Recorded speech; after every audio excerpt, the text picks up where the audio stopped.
Hello guys and welcome back once again to my channel Bong Trottle. তো আবার এসে গেছি একটা নতুন ভিডিও নিয়ে তোমাদের সামনে।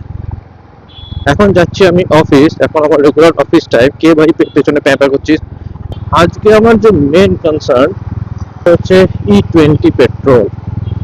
পেট্রোল নিয়ে তোমরা সবাই শুনছো, মানে ব্যাপারটা এমন হয়ে গেছে যত তাড়াতাড়ি না আমি ভিডিও দিচ্ছি, যত রিসেন্ট আমি ভিডিওস বা রিলস পোস্ট করছি, তার থেকে তাড়াতাড়ি E20 E85 E100 হয়ে যাচ্ছে। আরে ভাই, এটা পেট্রোল। আমরা যে বাইকগুলো কিনেছি, আমার এই বাইকটা হচ্ছে 2023 সালে কেনা, E20 কমপ্লায়েন্ট, ঠিক আছে? তো এখন যদি E85 চলে আসে, E40 E50 যাই আসুক না কেন চলে আসে, তাহলে আমার E20 ভাই কি হবে? আমার তো হয়ে গেল শেষ। মানে প্রতি 5 বছরে কি আমি গাড়ি চেঞ্জ করবো নাকি, এরকম ব্যাপার। নিতিন গডকরি বলছে যে E20 E85 আমরা আমাদের দেশে পলিউশন কম করবে, সমস্ত কম করবে। আরে ভাই, গাড়িগুলোর কি হবে? না, ইন্স্যুরেন্স কোম্পানি বলছে আমরা ইন্স্যুরেন্স দেবো না যদি E20 পেট্রোলের জন্য, পেট্রোল মিক্সারের জন্য যদি গাড়ি খারাপ হয়। ম্যানুফ্যাকচারাররা দায়িত্ব নিতে চাইছে না পুরনো গাড়ি। আরে ইন্ডিয়ার মতো কান্ট্রিতে কে ডেলি নতুন নতুন গাড়ি কেনে ভাই? নিতিন গডকরি তার ছেলের বিজনেস আছে, তোমরা জানো কিনা জানি না, তার ছেলের কিন্তু নিজে আখের বিজনেস, মানে ইথানলের বিজনেস। সেই বিজনেসটাকে তোলার জন্য কি নিতিন গডকরি এইসব নিয়ে এসছে? একটার পর একটার বিল পাস হচ্ছে। এটা কি কোনো স্ক্যাম চলছে? কি চলছে? তুমি কখনোই কোনো কাস্টমার বা দেশবাসীর উপরে ফোর্স করতে পারো না কোনো রকম ফুয়েল। তোমার সব রকম রাখতে হবে, E5 E10 E20, এটা তো রাখতেই হবে। হ্যাঁ, তুমি আনছো, খুব ভালো কথা। E85 যার ইচ্ছা হবে সে পড়বে, যার ইচ্ছা হবে না সে পড়বে না। আমাদের ইন্ডিয়াতে যে ফ্লেক্স ফুয়েলটা আসলো E85, মানে 15% হচ্ছে পেট্রোল আর 85% হচ্ছে ইথানল। তার প্রাইস কত হলো? তার প্রাইস যতদূর আমি শুনেছি 80-85 রুপিস। 80-85 রুপিসে যদি E85 পাওয়া যায় ফ্লেক্স ফুয়েল যেটা তোমরা বলছো, তাহলে 92, আমাদের দেশে অনেক স্টেটে এখন 92 93 94 আছে রুপিস পেট্রোল।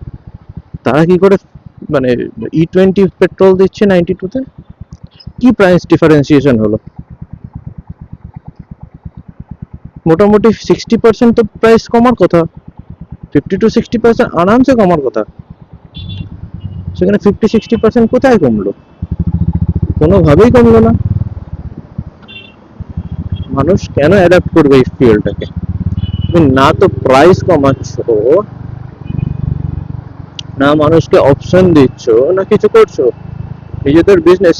তোমরা যারা স্টক মার্কেট দেখো, তারা একবার সিয়ান অ্যাগ্রোটাকে ফলো করো। মার্কেট কোথায় ছিল, কোথায় উঠেছে। ডেইলি 5% করে মার্কেট গ্রোথ আছে ওই সিয়ান অ্যাগ্রো। আমি ফলো করি, আমি বলছি তোমাদের, তোমরা দেখো ডেইলি 5% করে ইনক্রিজ আছে প্রফিটে, স্টকে। চলো, আমার বাইক তো E20 কমপ্লায়েন্ট, E20 অব্দি চলবে। তারপরে এতদিন ধরে মানুষকে বলা হচ্ছিল ইভি ইভি নাও ইভি নাও। হ্যাঁ, মানুষ অ্যাডাপ্ট করেছে ইভিতে, খুব বেশি সংখ্যক মানুষ ইভিতে অ্যাডাপ্ট করেছে, কারণ তারা দেখেছে প্রফিটেবিলিটিটা আর সবকিছু জিনিসপত্র দেখেছে। তাও এখনো পর্যন্ত আপনারা ইভির ইনফ্রাস্ট্রাকচার পর্যন্ত তৈরি করতে পারেননি। আমি কলকাতা শহরের কথাই বলছি, কলকাতায় কটা আছে ইভি কমপ্লেক্স, ইভি স্টেশন।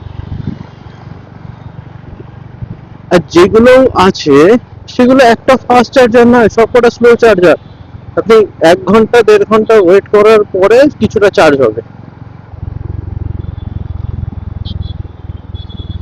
মানুষ ইভির ওপরে কনসেন্ট্রেট করেছে এখন। আমি তো বলবো ইভি নেওয়া ভালো, এর থেকে অনেক ভালো, ফুয়েল ঝামেলা নেই। এখন তো মানুষ ইনফ্রাস্ট্রাকচারের জন্য মানুষ অনেকে পিছিয়ে যাচ্ছে। ইভি চার্জিং স্টেশন লাগাও, চার্জিং ডক লাগাও, প্রতিটা পেট্রোল পাম্পে লাগানো উচিত ইভি চার্জিং স্টেশন। কারণ মানুষ খুব ভালোভাবে অ্যাডাপ্ট করেছে এই ইভি জিনিসটাকে। শুধুমাত্র নিজেদের বিজনেস চালানোর জন্য মানুষের ক্ষতি করছেন।